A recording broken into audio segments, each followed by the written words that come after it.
A esta línea divisoria que Ecuador no aceptó, pues le restaba todo el territorio amazónico de Maynas y el acceso directo al río Amazonas, se le denominó el Acuerdo del Status Quo de 1936. Y fue importante porque sobre los límites que establecía ese acuerdo 5 años después escaló el conflicto. Volvamos entonces a 1941.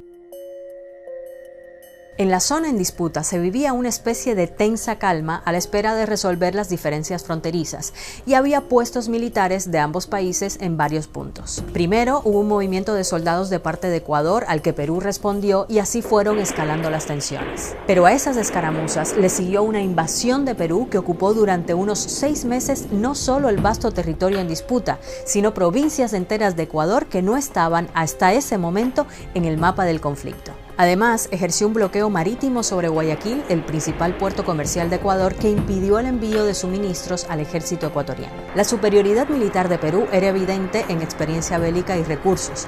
El ejército ecuatoriano, en cambio, no estaba preparado logísticamente para un enfrentamiento de esa magnitud. La campaña terminó sofocando Ecuador y el conflicto terminó con ayuda internacional. Con mediación de Argentina, Chile, Estados Unidos y Brasil, se firmó en plena Segunda Guerra Mundial el llamado Protocolo de la Paz, la Amistad y los Límites de Río de Janeiro. Una enorme presión diplomática puso fin inmediato al enfrentamiento y por primera vez se estableció una frontera oficial entre Ecuador y Perú luego de más de un siglo de disputa. Pero en la lectura general de los ecuatorianos, este final fue injusto. Perú aceptó retirarse de los territorios que había ocupado en Ecuador, pero a cambio de que se estableciera oficialmente la frontera como la había planteado en el Acuerdo del Statu Quo de 1936. Así Ecuador perdía todo el territorio amazónico, el tramo de acceso directo al río Amazonas y los recursos de esta rica zona. Solo para poner un ejemplo, Loreto, una de las provincias que quedaron oficialmente del lado peruano, es una de las fuentes petroleras más importantes de Perú.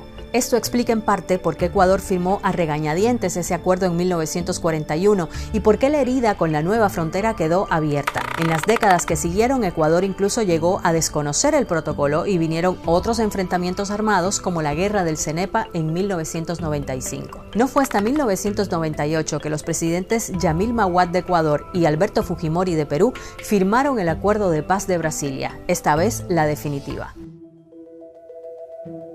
¿Pero qué supuso este conflicto para los dos países? Para algunos historiadores, además de cambiar los mapas, el enfrentamiento del 41 también caló en la formación de las identidades de Perú y Ecuador. Para Ecuador, el perdedor, este conflicto marcó uno de sus peores momentos del siglo XX, una humillación en el campo de batalla que además le dejó un país mucho más pequeño, pero también tuvo un efecto